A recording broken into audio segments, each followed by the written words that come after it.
Hi, Andrew. Hey, Bob. How you doing? I'm good. It's a sunny day, and I'm always looking forward to these discussions of the Earthling, so my spirits are up. Even as a pretty bleak international situation has motivated us to talk 2 weeks in a row rather than every other week as we normally do. Yeah, But and how are you and doing? I'm okay. How does it feel to be out of the closet? What do you mean? I mean, I mean, these podcasts have always been behind closed doors in the sense that they were available only to paid subscribers of the Non-Zero newsletter. Oh, that's what you mean. I was That's wondering what I what you mean. had figured out about But me. if you have other news, I mean, let's go ahead and make as big a splash as we can. Yeah, this is my moment. Um, Um, well, it feels good. Are we for sure going to be publishing it for the general audience? That's the plan. I think we should commit to that. I think we should work without a net, like even if it's a Hmm. complete disaster. Okay, no training wheels. I like it. Yeah, yeah. See, I'm the Unless opposite. When I it's too was much. growing up, when I always had the training wheels on, like way later than I needed them. They were not touching the ground. I Yeah, didn't need them, but I just psychologically needed them. So I need to get over that psychological need. yeah. I know the feeling. Um, so yeah. What it has been kind of a bad week.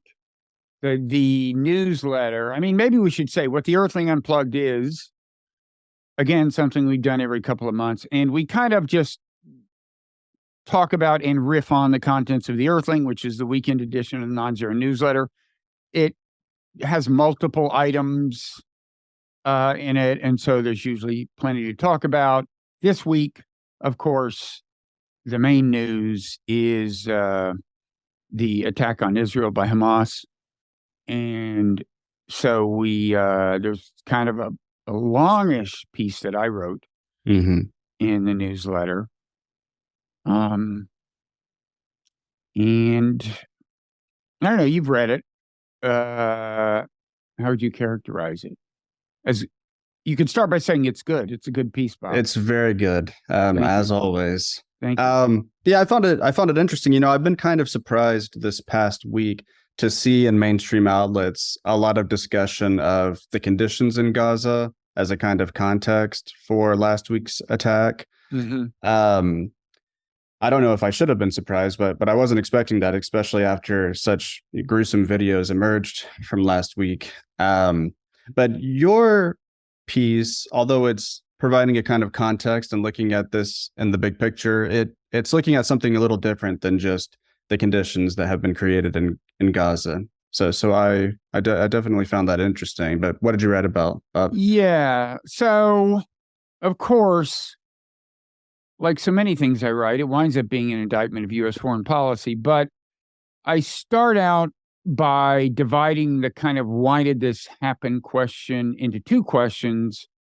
And the question you've alluded to already is the kind of what causes and conditions give rise to kind of outbursts of violence, violent resistance movements, and so on.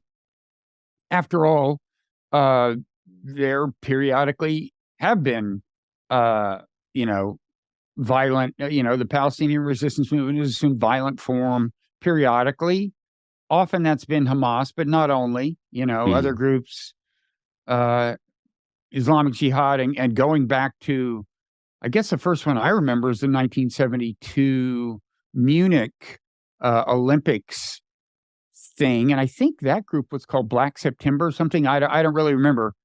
Um, I know there was this moment that I actually alluded to in my podcast with Paul Bloom, which is also appearing about now, where in that movie, it's a Spielberg movie, and this guy says to the Palestinian terrorist, you kill Jews and behave like animals, and it's just not going to work for you. And the guy says, but if we behave like animals, this isn't an exact quote, but if we behave by animals, people will ask kind of how we became animals and look at the conditions in our cages and so on. And I certainly think it's questionable whether that will work this time around. I mean, the attacks were so brutal, um, and I don't know that that's that's gonna. We'll see how it plays out. I mean, one theory is Hamas is hoping to provoke an overreaction that will steer more sympathy back to their cause. But as you said, right out of the box, that's not the way this played out, because the attacks were so gruesome and so seemingly gratuitous. But anyway, back to the question, back to the two questions one could ask. One can ask about, causes, conditions that lead to this kind of violence. Then there's a second condition, like, okay, but why this and why now? What was Hamas trying to achieve with this particular attack? Leaving aside the question of how there came to be so much Palestinian discontent that you get movements like this that have at least some sympathy within the Palestinian population. And I looked at the most commonly provided answer. It's almost a consensus answer, it seems like. Tom Friedman embraced it. Martin Indyk embraced it. Lots of people have. And it's that one thing that Hamas was trying to achieve, and maybe Iran was trying to achieve, although it's unclear what exactly their level of involvement was, is to derail this drive to normalize relations between Israel and Arab states. It started under Trump with the Abraham Accords. Biden has pursued it with almost maniacal ferocity, it seems to me, the final big link, which is to get Saudi Arabia to sign on. Trump got Bahrain and the United Arab Emirates to extend diplomatic recognition to Israel, and Biden is hell-bent on getting Saudi Arabia to do it, offering them security guarantees as if they're a member of NATO, nuclear technology, and so on. And I wind up arguing that, first of all, let's look at the ways this may have encouraged the attack, okay?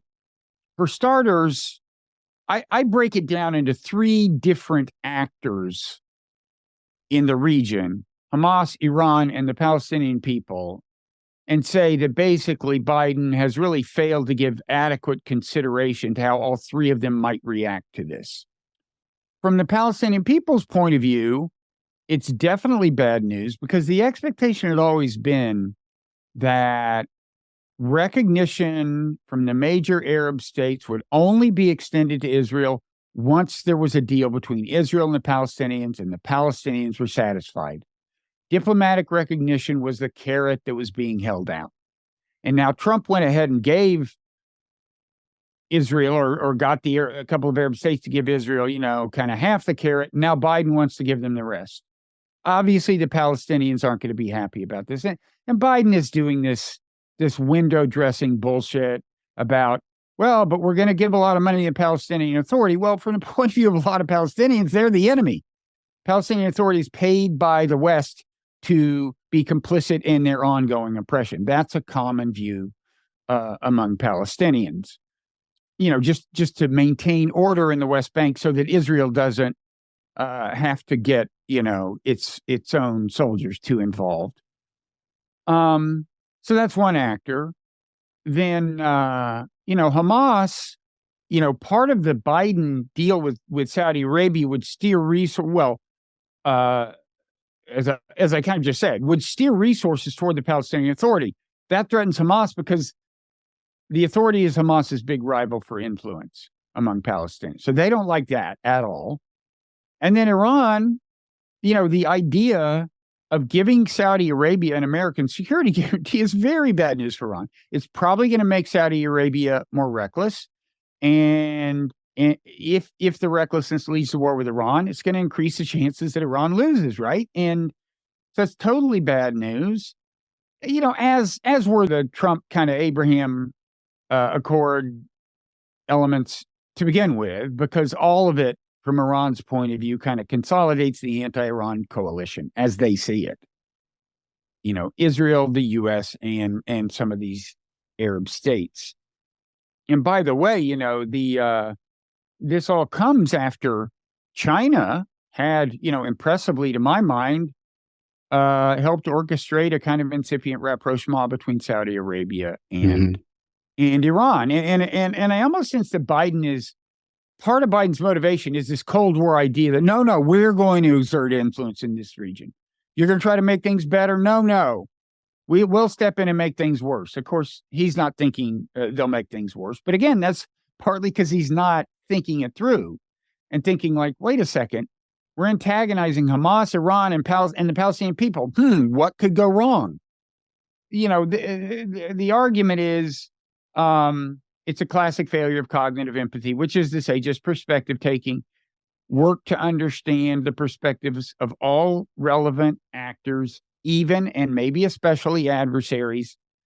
I've written about this before in the context of, Russia and the Ukraine war, failing to appreciate how threatening Russia found some of the things we did, like NATO expansion.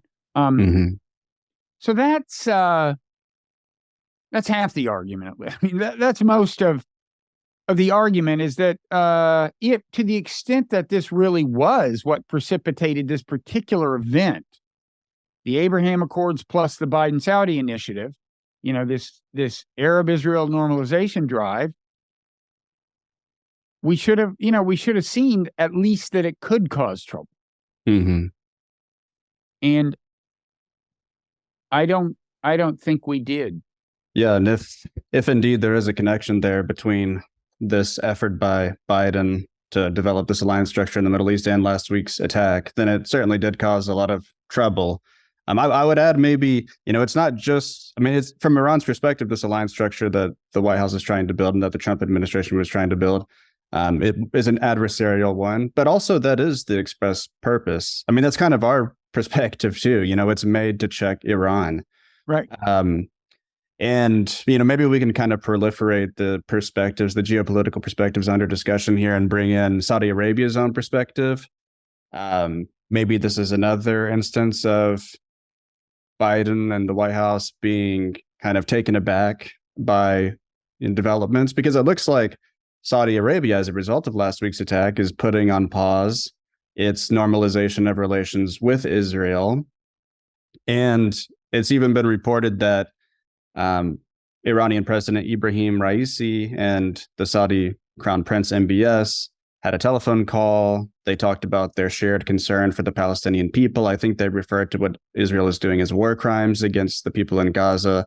And they talked about the importance of Islamic unity, right? Which I was kind of surprised to see because, these have been the major regional rivals. So I kind of want to get your reaction to that. And I'm curious, what direction do you think this is going in? Does it sound to you now like the Chinese version of Middle East politics is going to win the day as a result of last week's event?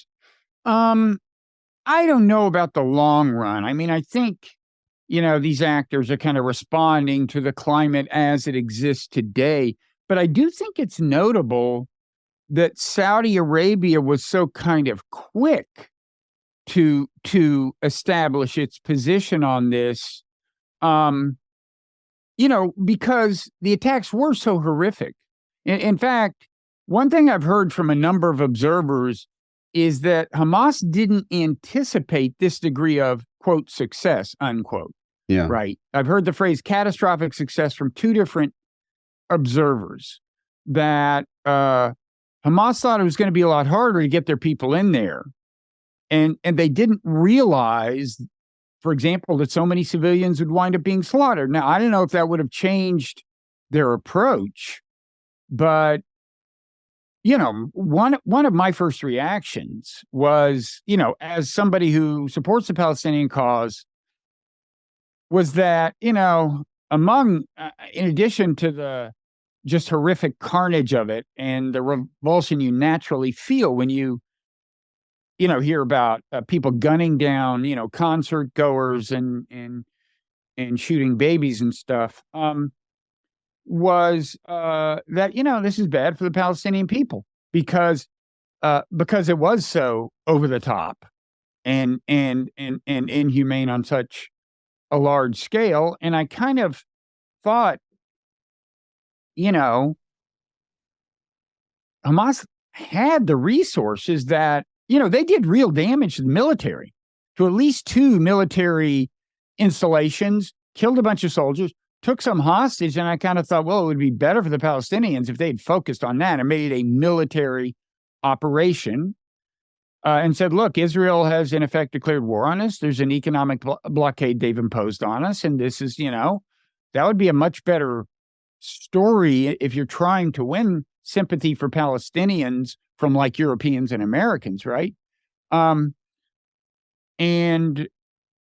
you kind of, understand that in general, these violent resistance movements often kill civilians because those are the only targets they can get to. But that wasn't the case here, Mm-hmm. And maybe, so anyway, it's possible that Hamas, having gauged the reaction and the magnitude of the carnage, which possibly surprised even them, thought, maybe we overdid it a little. I don't know. But to get back to Saudi Arabia, given the, kind of appropriately widespread revulsion at the carnage inflicted by Hamas, I was kind of surprised Saudi Arabia didn't wait a couple of days longer, because predictably, Israel's going to respond in a massive way.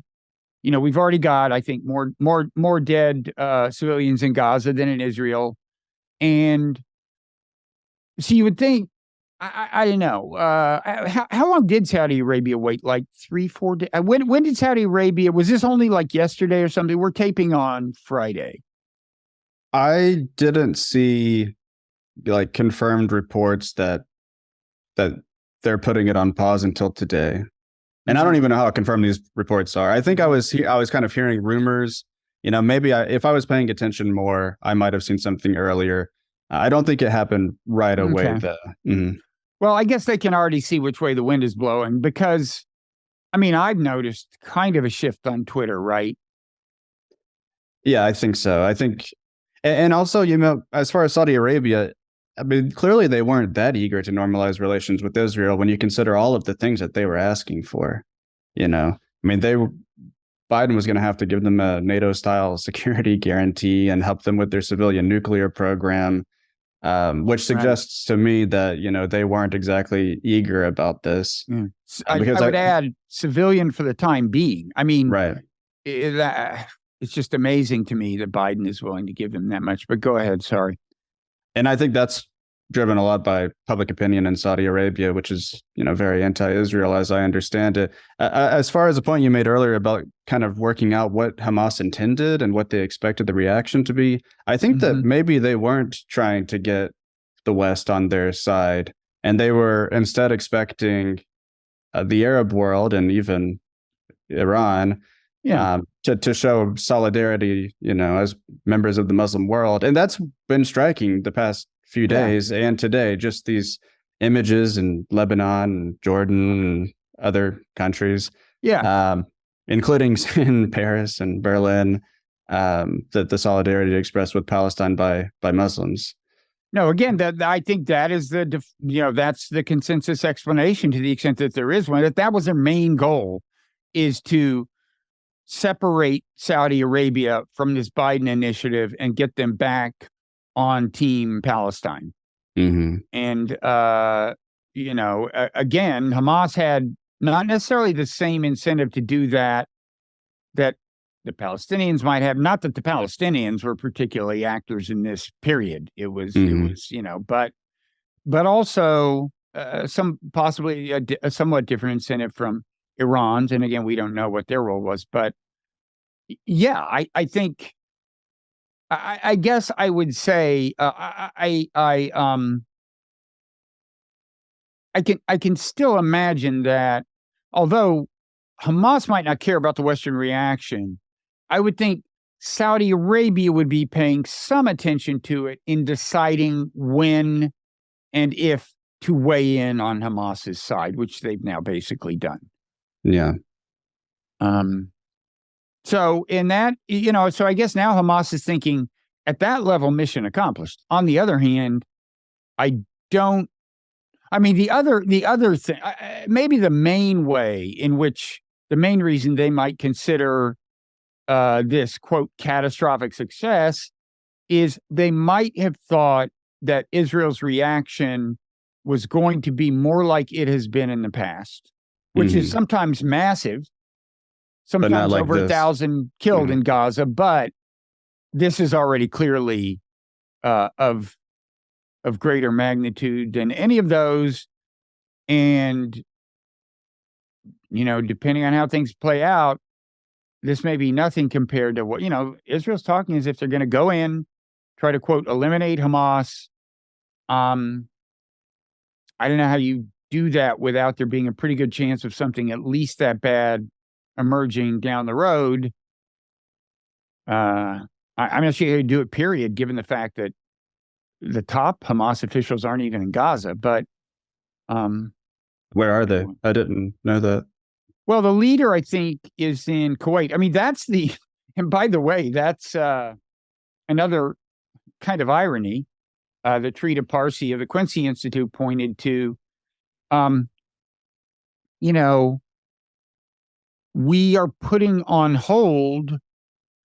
We did this deal with Iran, of course, where they release some prisoners and we give them access to money that is theirs to begin with, but we had frozen $6 billion or something. And Qatar, I think, is administering the money, and it's their job to make sure that Iran only uses it for humanitarian purposes. Of course, money's fungible, so whatever. But that's the idea.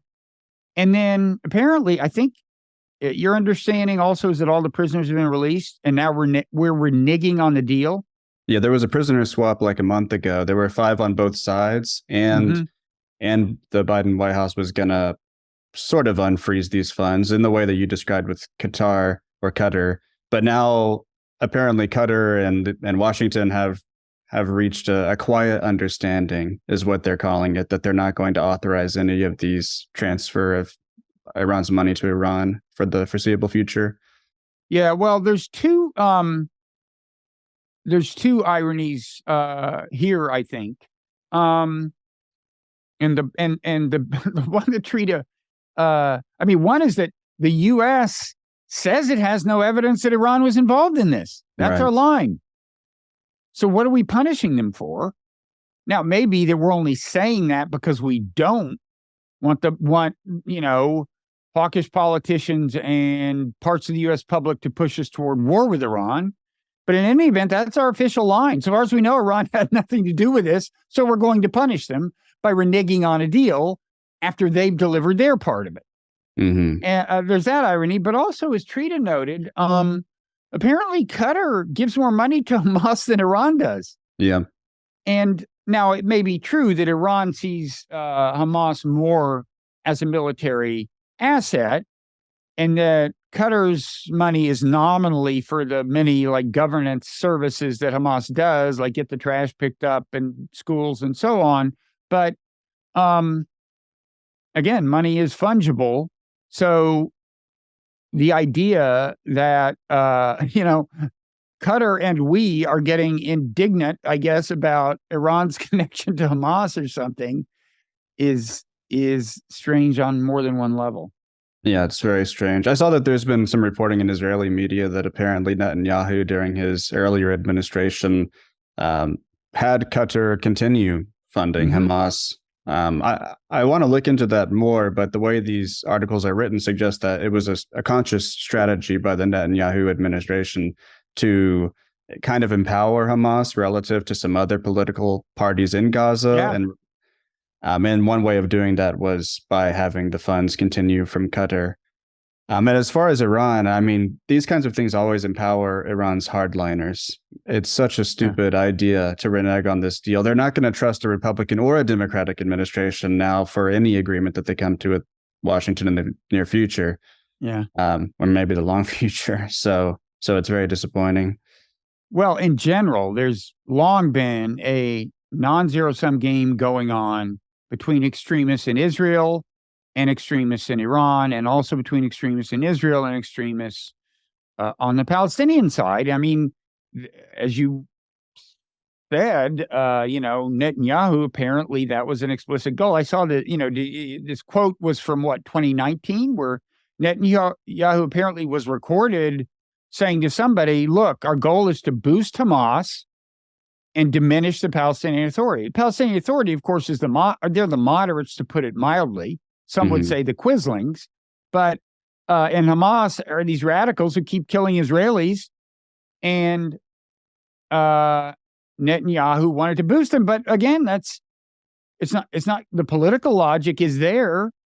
It's non-zero sum in the sense that the more Israel's threatened by extremists, the more support there is for extremist hardliners in Israel, like Bibi. And, the more support there is for, in a way, to some extent, whoever the government is, right? I mean, because the rally around the flag effect, when people feel threatened, they tend to rally around their leader. And it's the same with Hamas. It's like the more, the more Bibi cracks down on the West Bank or whatever, or his more extremist coalition partners do, the more support for extremists on the Palestinian side.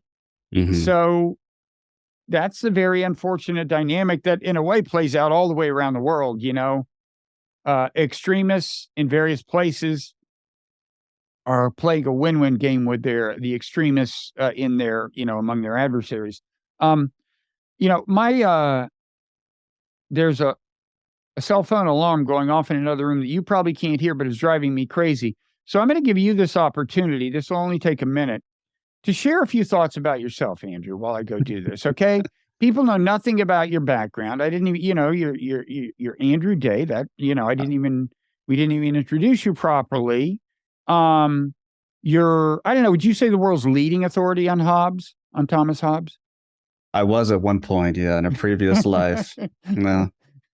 Yeah, well, and I actually was interacting with Quentin Skinner, who might be the. Oh, I've heard of him. Not that I haven't heard of you, but I've heard of you because for other reasons. Yeah, he gave me some help in my dissertation. So. Oh, did he? Mm-hmm.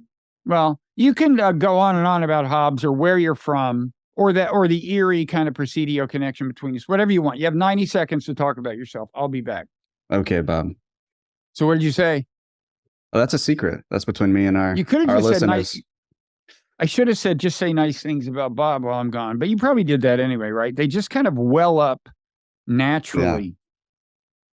Yeah, it's unavoidable. It just bursts out in me. Actually, since I'm editing this podcast, I'll probably just cut. No, they're endearing. They're endearing. I mean, even if it was like pathetic, it'll, people feel sorry. People, pity is an asset.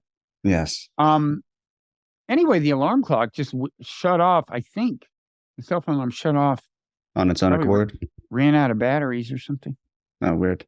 Well, getting back to the Israel-Gaza situation, I'm kind of curious. What are you expecting? And the latest thing, as we're recording, is that Israel has directed people in northern Gaza, to go south, I guess, to prepare for some aerial bombardment, maybe even a ground offensive. It kind of looks to me like they're ultimately just trying to push them into Egypt or something. Like they don't want people in Gaza anymore after this episode is over. What do you think the play is? There's a term for that if it's the case. Right. It's called ethnic cleansing, if that's the goal. Mm-hmm. Well, right now they're just telling them to move to southern Gaza. Mm-hmm. But that's like vacating half of Gaza. Yeah. And it's kind of crazy. They're telling 1 million people to leave. That includes, I think, at least half a dozen hospitals full of people. I'm sure. To leave within 24 hours. I mean, I saw a map of hospitals in northern Gaza. Yeah. And the UN is pushing back. And so I don't know what's going to happen. I mean, I tweeted last night that, like, people were saying, why won't Egypt open the passage? And I said, yeah, the tweet was basically, yeah, I'm all for letting them leave under these circumstances if they want to leave, but don't kid yourself. It may be that most of them never come back. And in retrospect, this will look like ethnic cleansing. I mean, they're going to have tried to word it carefully enough not to be called anti-Israel. Didn't quite work. Presumably, they're not going to have much to come back to. They're going to have rubble. Well, right. I mean, Gaza's always been a living hell. I mean, how much worse could it? It started off as refugee camps, I guess, and And so probably the new refugee camps in Egypt would be better, given that Gaza has been subject to this blockade, and at the moment Israel is depriving it of power, water, and food, which is kind of amazing when you think about it. Mm-hmm. I mean, that's so clearly collective punishment in violation of international law, right? It's Yeah, I'm wondering how the EU and NATO will handle this rhetorically, because there are so many videos of, EU and NATO officials talking about how mhm, Russia was committing human rights violations by stopping, by blowing up energy infrastructure in Ukraine, for example. right. Um, so the timing of it kind of highlights this hypocrisy, depending on how they respond Well, exactly. the hypocrisy goes all over the place because Hmm. we in Kosovo blew up their infrastructure, and there's even a quote from the NATO spokesperson saying, look, basically, I forget what the quote was, as long as I know people are deprived of power and so on, well, they can quit supporting their leader or something like that. Hmm. Anyway, yeah, it's like, well, for now, the U.S. reaction is that Blinken stands next to Netanyahu and says, kind of, but it's important to abide by, the laws of war. And this is after Israel said, we're not going to abide by the defense minister has said, we're going to treat these people like animals. We're going to cut off the power and the water and the food. And well after that, Blinken is sitting there saying, but we expect you to comply with international law. It's Hmm. so I you never know what they're saying privately, and it wouldn't surprise me if the plan is. I mean, my hope is that the plan is, so long as the Israeli people are as outraged as they naturally are, you offer public sympathy and support, but privately you start applying pressure. But the U.S. has a lot of leverage, I think, still with Israel. So if he's applying much pressure, we should see the results at some point. Yeah, I I mean, don't I know. think right now they say they're trying to facilitate passage of Palestinians to where, I don't know. I mean, because I don't know how much leverage. I mean, we give a lot of money to Egypt, so there's leverage there, Yeah, but right? Egypt really doesn't want these people. I think And because I don't think anybody does. I mean, Europe, for example, I think this is a bad time politically for the political class in Europe to bring in a lot of Palestinian refugees. I mean, the public opinion seems to be turning against immigration, if it hadn't already. I think that's true, and Egypt has a second reason, which is that the Sisi, the brutal dictator who runs Egypt, fears that the influx would include possibly a fair number of people who are actually in Hamas, which, remember, began as an extension of the Muslim Brotherhood, I think, which is Yeah. Sisi's sworn enemy domestically. Hmm. He inaugurated his administration by murdering about 1,000 of them who were protesting peacefully, and and these Islamist radicals are his worst nightmare. So I think that's a prominent concern for his. So I assume we'd have to pay him off big time. Um, and I guess they could have a way of really cordoning off the refugees from the rest of Egypt. I don't know, and having something in writing about how they ultimately go back to Gaza. I don't know. Hmm. But this this could just get so horrific, because one thing is, and you can imagine what sympathy has, if there is some sympathy that is moved kind of toward the Palestinian side as a result of the Israeli assault on Gaza, which has just been massive. Um, that could well start to dissipate if Hamas starts executing hostages and putting the videos out. Yeah. And this could be horrible in so many ways. One way it could be horrible related to that, I looked up this Lindsey Graham thing. I don't know if you saw it, but it's insane. Do you want me to play it on my microphone? Sure. Let me see if. Executed by Hamas. So he's basically talking about what the U.S. should do when Hamas, or if Hamas starts executing hostages. Israeli or American hostage executed by Hamas. We should take down an Iranian oil refinery. The only way you're going to keep this war from escalating is to hold Iran accountable. How much more death and destruction do we have to take from the Iranian regime? I am confident this was planned and funded by the Iranians. Hamas is a bunch of animals who deserve to be treated like animals. So if I was Israel, I would go in on the ground. There is no truce to be had here. I would dismantle Hamas. This is the best opportunity Israel has to destroy Hamas. Take it to the Iranians. If you harm one American in Syria by using your Iranian militia against us in Syria. It goes on and on. I don't know how Yeah. much you heard at the beginning, but he's basically saying for every time Hamas kills an Israeli or American hostage, the United States should blow up an Iranian oil refinery. And he says he's confident that Iran was involved in this attack last week, even though I've seen no evidence to that effect. Wait, Andrew, the alarm is back. So we're just going to have to hear more about your dissertation on Hobbes. Okay. Or you can say nice things about me, but I'll be back. All righty. Andrew, your lips aren't moving. Were you not talking while I was gone? Were you not feeling the dead air time is the worst enemy of a Don't worry. a fledgling podcast? I'll cut it out. I was making sure that I actually did hear Lindsey Graham's unhinged statement correctly, and it seems Yeah. it did. I mean, the premise, of course, of these people like Graham is that Hamas is just like a servant of Iran. Yeah. Obviously, Iran gives Hamas support, but Hamas has its own interests. I mean, for example, there's no way Iran could have told Hamas to do this attack, and then Hamas doesn't want to, but does it. Okay, there's no way. I mean, Hamas is absorbing the blowback.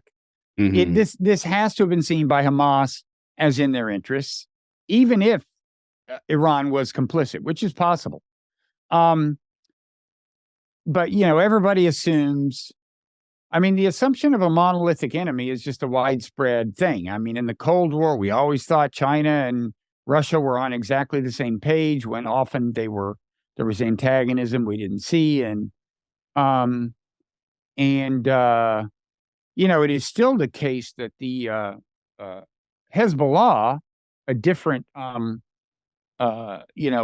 Iranian kind of sometimes client, yes, but not always.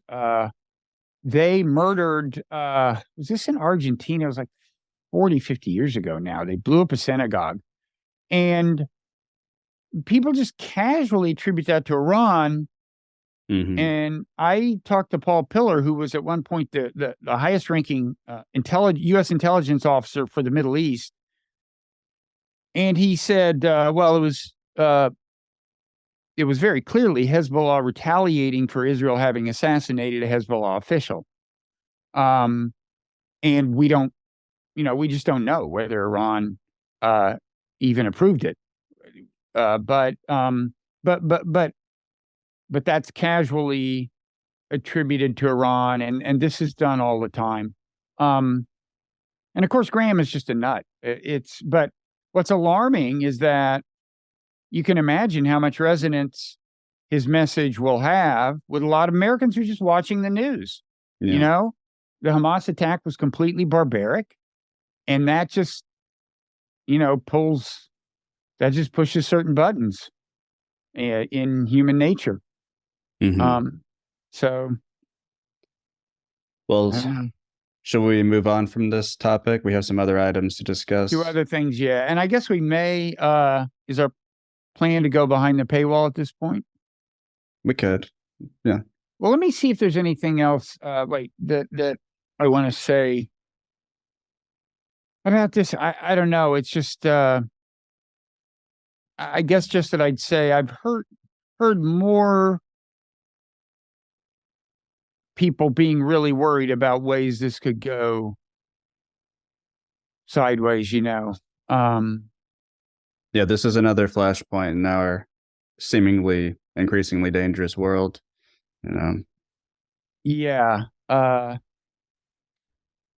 Hezbollah, that's been a pretty limited exchange of fires so far between, Hezbollah had to do something, but they, I think, pretty much confined it to this contested piece of land, Shabbat Farms. And Israel attacked 2 airports in Syria last I looked. Yeah. I mean, there's so many, and that's another thing. Fire could start coming in from Syria to Israel. I mean, Israel routinely attacks Syrian and Iranian targets in Syria. And Iran and Syria pretty much just put up with it. So maybe they will continue to. But yeah, that was a non-trivial. I assume Iran felt that those airports are being used in a militarily significant way, for purposes of the current crisis, maybe funneling arms to Gaza or something. So yeah, it's all worrisome. And I want to say, did I get back to the? Did I mention at the end of my piece? I talk about Martin Indyk, and it's Martin Indyk is among the people who agree that there's a good chance that Hamas is trying to derail the Arab-Israel normalization project. And when he says that, he says, kind of, I now think in retrospect that this was deeply threatening to Iran and Hamas. And I just make the point that, Martin Indyk is in the running for the title of most influential American, greatest influence on Israel-Palestine policy of any American in the last several decades. He probably doesn't take the cake, maybe Dennis Ross, I don't know, but he's in the running. Ambassador for 2 different presidents and kind of special envoy or special advisor for the Middle East in 2 different presidents. And he's a supporter of the Abraham Accords, supporter of the Biden Saudi initiative. And he tells us that he hadn't really thought. Basically, that's what, when he says in retrospect. So in other words, he hadn't really considered, he is a full-time student of the Middle East, hadn't really thought about the fact that Hamas and Iran wouldn't like this. And I just say that's typical of U.S. foreign policy, and it's typified our approach to the Palestinian issue. We don't look at things from the point of view of the Palestinians. And he was the person failing to do that for years and years and years, but others have done it. And it's just interesting to me that he's kind of admitting now that he didn't do it in this case. So that's my last word on that, I guess. Okay. So I guess we can move on to the next item, which is our AI updates item, which we've been doing pretty much every week now, because there's always things to say about AI and recent developments. So we've got 3 AI updates this week. Do you have a preference which one you want to discuss first? No, and more about some of them than I do, probably, because you may have come up with them. But you wrote the item about empathy, right? I did, yeah. There's a Wall Street Journal piece about the ability of AIs to detect, measure, and express human emotion. And apparently capitalism is finding lots of uses for this technology in the workplace, such as rating the empathy levels of call center agents so that they can later, use those scores to evaluate their job performance. I guess one thing I want to say about this one is just, I thought it was interesting, the near-term use of this technology, this so-called artificial empathy, apparently won't be to make AI robots that seem more emotionally human, like in the movie Westworld or something, but to supervise workers to ensure that they're, being kind to customers and smiling and talking in the right pitched voice, but also speaking gently and using positive words, responding emotionally to customers in a way that ensures the customers are satisfied. So I thought that was really interesting. So the AI will monitor the workers. Yeah, it's kind of like an AI boosted emotional Taylorism. You know this term Taylorism, like Is disciplining it the Edward workers. Taylor? Think Yeah. so. Sounds right. It's like disciplining white collar employees and customer service workers to make sure they're kind of like instrumentalizing their affect efficiently. Which to me is like, if it's a dystopian future, it's not Big Brother. It's like a big sister situation. Like the kind of things that you can imagine, getting a notification that you could have, there was room for improvement in how you interacted with that person emotionally, you know? So that's what it Um, made me think about. yeah, and you know, they've got pretty narrow room for maneuver when you think about it, these workers, because on the one hand, I'm sure they're being graded by how fast they go through customers, right? Hmm. But being emotionally sensitive takes time, you know? It's like, yeah, I know, I'm sorry, you know. Uh and like my wife is you know, kind of liberal with information. I sometimes hear her talking to like tech support people or something, and like, I'm like, Lisa, I'm not sure they're as interested in our family problems uh, as you think, but they seem to be very indulgent. Um, and no, that's a caricature, but you know, but on the other hand, I'm sure they're being graded by how fast they process people. So anyway, it's a tight squeeze. Um, and yeah, I mean, just being monitored all the time, you know. Of course, they know they're being recorded, but it wasn't feasible for a human being to listen to everything they said, right? Hmm. And now it is feasible for AI to be constantly monitoring them. And I guess the good news is that the AI will flag things, presumably, that will then be brought to the attention to supervisors. So it's not like a machine gets the final judgment, but still. Yeah, the scores are being used by the HR people and the people doing the Mhm. performance reviews. Another AI update is about an article in Noma, which argues that artificial general intelligence is already here. So experts Mhm. debate how long it'll take before AI is able to perform any intellectual task a human can. Some people doubt that day will ever come for one reason or another, but this article argues that day is already here. The latest generation of large language models, these people argue, should be considered AGI. So what did you think about that? Um, I thought what I've always thought, which is AGI is such a fuzzy threshold. Um, you know, it's hard to pin people down on what they mean by artificial general intelligence. I thought it used to kind of mean passing the Turing test, being able to convince somebody that you're a person when you're actually a machine. Um, but we're pretty close to that, and yet people are. I mean, in isolated cases, these large language models can do that, and I think we're pretty close to a day when they'll be able to fool most of the people most of the time. Hmm. Um, I mean, especially if you build a model designed to do that.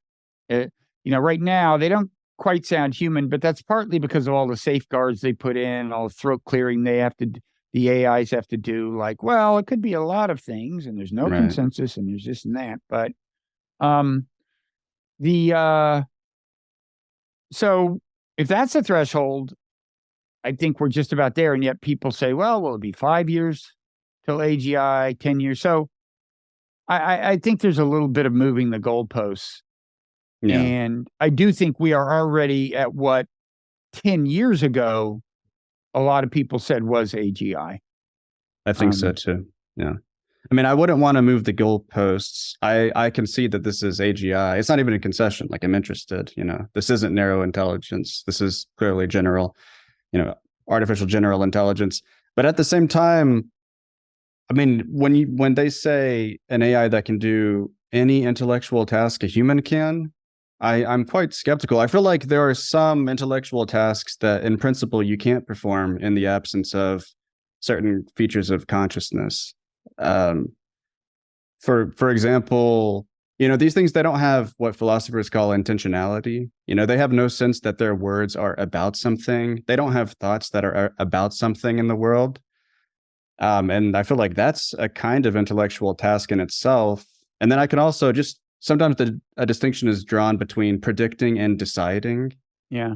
And I think people are right to use the word predict when they talk about what these chatbots are doing. And again, I don't want to minimize what, their capabilities because it's very impressive. But they can't decide, they can't make judgments or interpret meaning in the same way that humans can. And I think without consciousness, they can never do that. Well, it's interesting you should say that, because I'm in the middle of writing this piece arguing that this particular thought experiment, the Chinese room experiment, is kind of dead now. It came from John Searle, this philosopher who, he said, imagine you're in a room. I'm in a room. I don't speak Chinese. People put Chinese questions in Chinese. They slipped them under the door in writing. And I have a manual, a rule book that tells me how to convert the input symbols into output symbols. I put them back out under the door. They are coherent answers to questions, but I have no understanding. And the rule book is supposed to represent the computer program. And he argued that there was no what you call understanding on the part of the Chinese room, including him, and yet that is a good analog for an AI.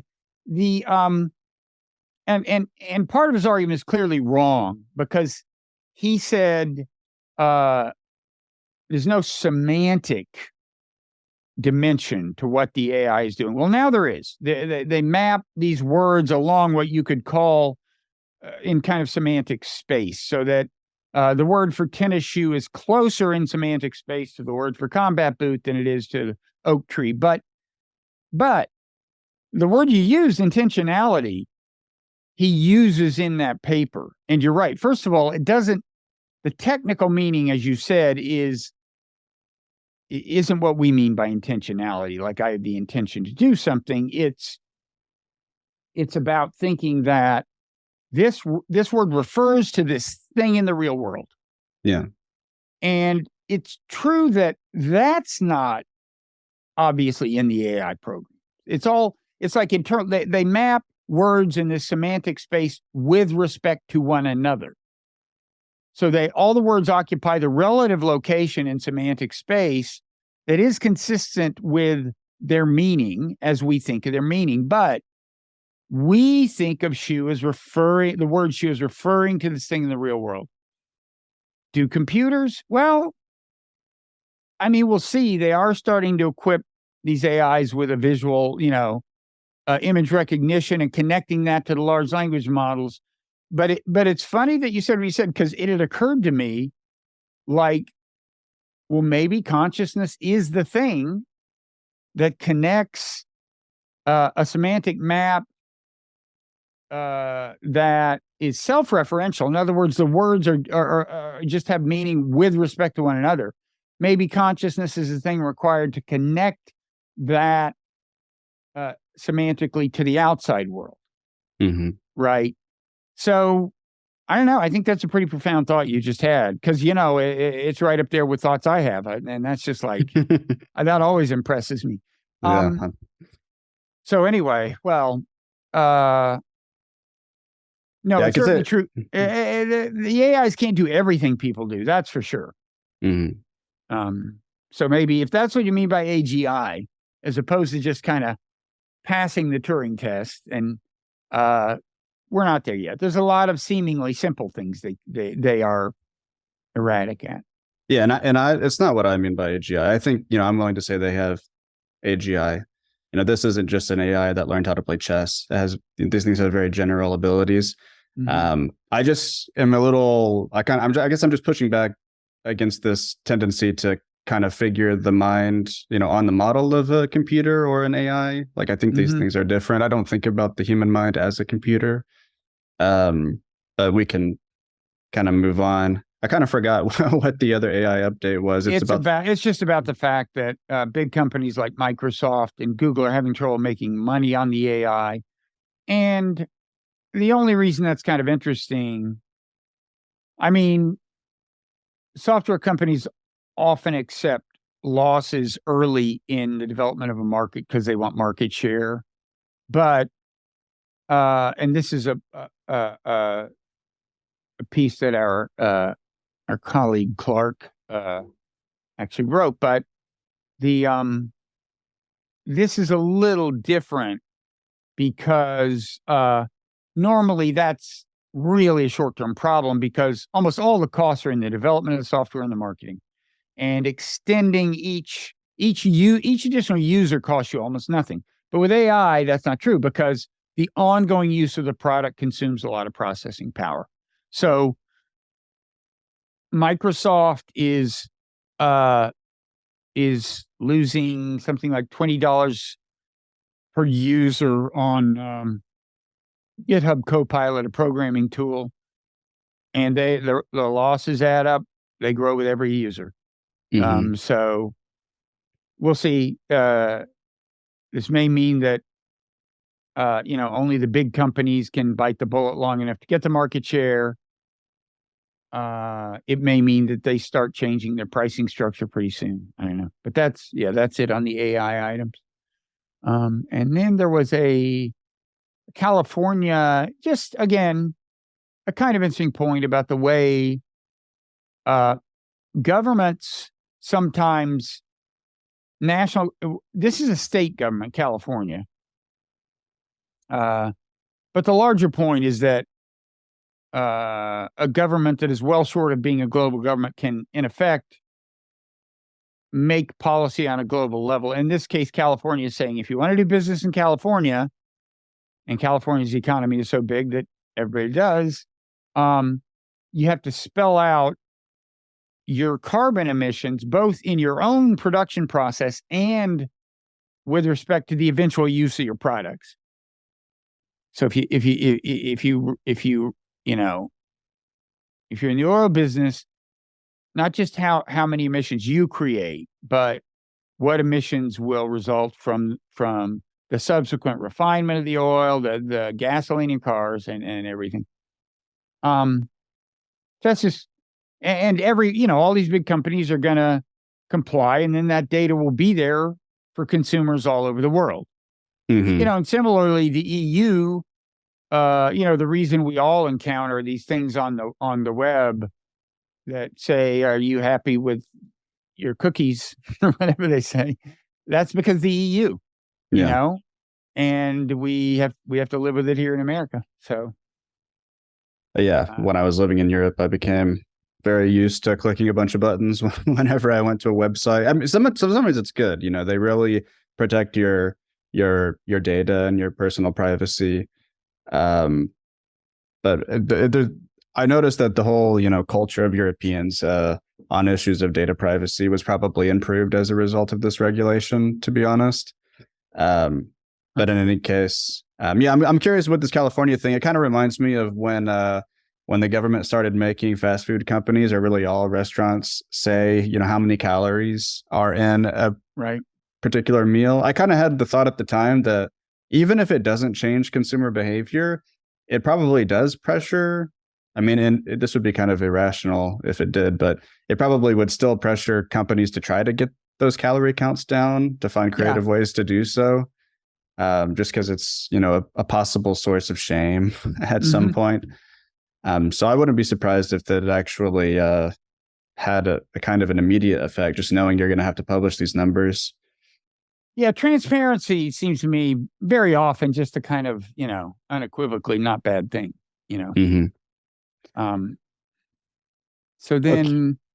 The next item, I just wanted to include the next item in today's Earthling because I was expecting a rather dreary set of items and I didn't want to depress our readers too much. So we had a story about a scientific collaboration involving the US, China, and Russia. There are these 30 radio observatories located in several countries around the world that collectively generate data that provides a kind of map of Earth's position in the universe. It sounds like it works the way our ears do. Like if your right ear hears something before your left ear does, your brain will interpret it as being on your right side.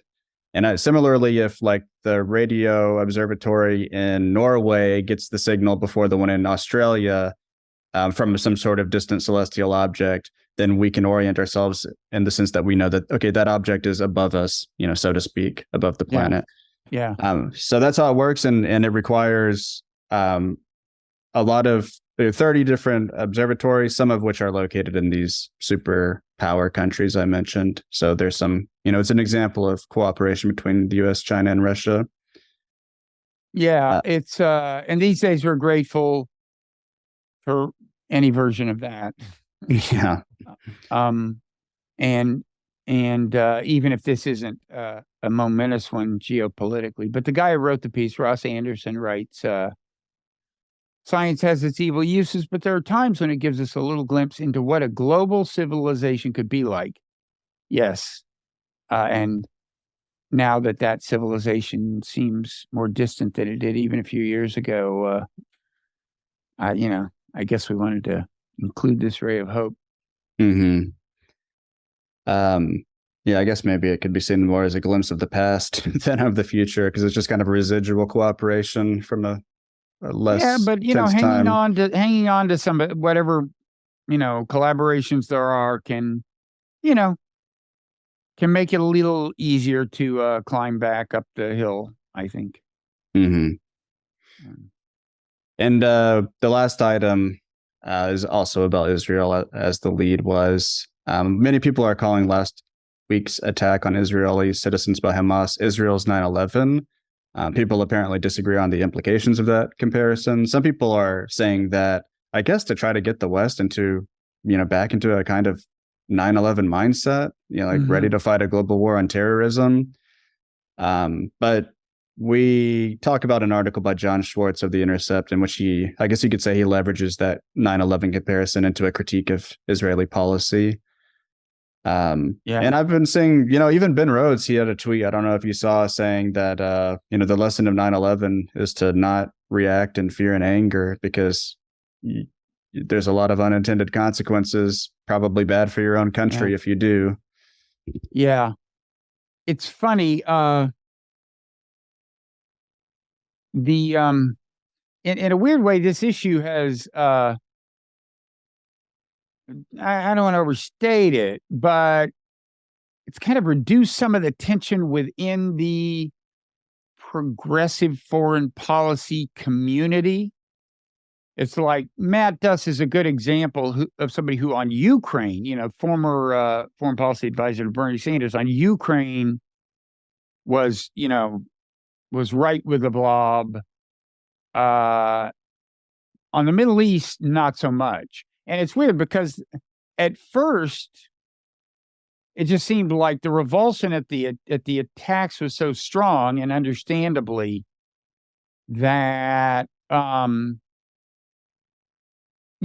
it was going to be a long time before you saw much sympathy for the Palestinians or whatever. But I'm starting to see, and that was true for a couple of days, but I'm starting to see, in a way, less internal division among progressives on this than I saw on Ukraine. Now, of course, also on Ukraine, as it's become clear that the offensive didn't work, and questions are arising about, like, where is this headed? Wouldn't some kind of peace deal be better if Ukraine is not going to gain any more ground and they're just losing lives? So you're starting to see, and Ben Rhodes is actually a good example of somebody becoming less hawkish on that. But yeah, and then did you mention the Eli Clifton tweet? I mean, no. Yeah. So the piece in the Intercept by John Schwartz, I mean, he's kind of a firebrand.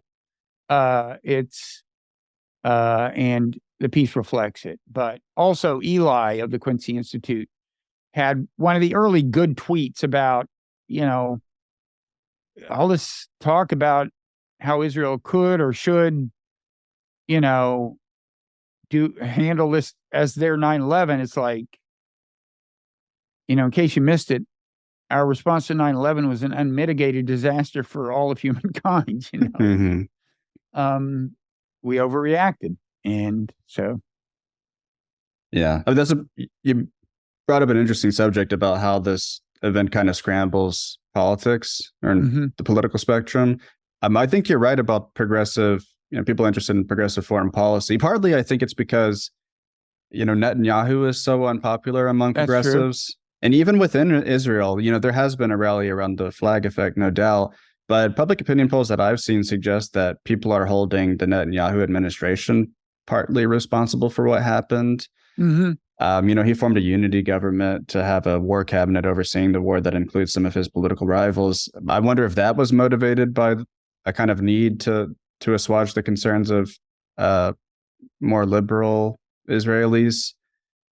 But back in America, so I think that that's one reason that we're seeing, a little bit of unity among progressive people. But I would expect that people who are identified with the left, but their main thing is kind of like anti-woke classical liberalism, I would expect a shift to the right from these people. That's what I'm predicting, because of the way like Black Lives Matter has reacted to this event, because of some of the scenes we're seeing on university campuses.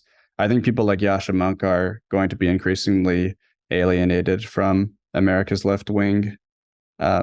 Yeah, I mean, some of the anti-woke crowd is trying to turn this into the last nail in the coffin of the woke.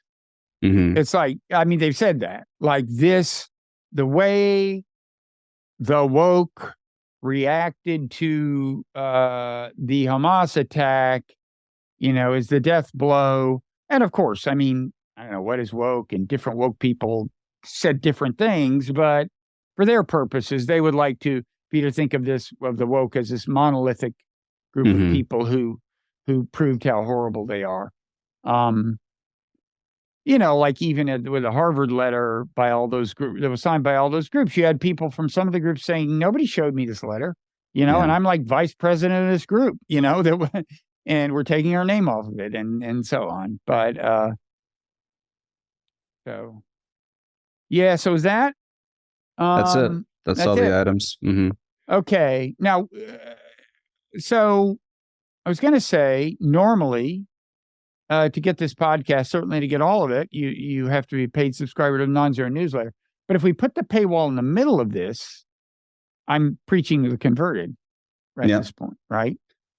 Yeah, they have already paid and are listening. So maybe we shouldn't put the paywall in the middle of it. Well, we'll see. We'll talk about that offline. In any event, we thank everyone who is a subscriber to the Non-Zero newsletter. And let us know what parts of these you like and don't like. In the, there's a post, even if you're listening on a podcast feed, there's a post on the Non-Zero Substack site associated with each podcast where you can leave a comment. So I think it's time we drew the curtain of charity on this, as Mark Twain once wrote. All right. Well, have a good weekend, Bob. Okay. You too.